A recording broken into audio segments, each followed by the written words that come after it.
Բարև ձեզ։ Եթե ԵԱԹՄ-ում եւ ՀԱՊԿ-ում շաբաթը ուրբաթից շուտ գա, իսկ ներկայիս ցնցումները հենց այդ մասին են,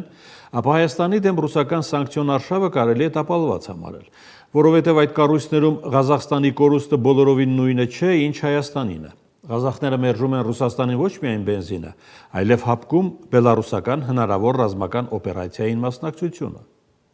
Հիշում եք, Զախարովան ինչ վստահությամբ էր ասում, որ ՀԱՊԿ-ի անդամները, այդ թվում առանցքային Ղազախստանը, պատրաստվում են Հայաստանի անդամակցությունը դադարեցնելու անշնորհակալ որոշմանը։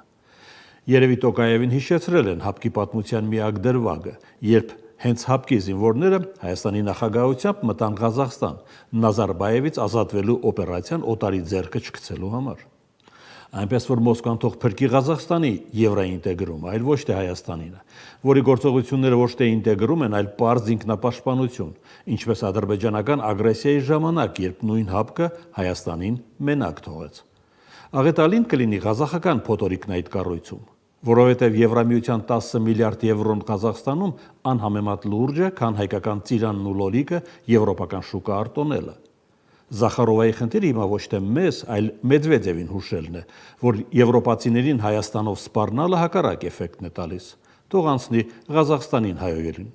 եթե իհարկե նրա ամորձիները դիմանան այդ ծանրաձողին։ Հաջողություն։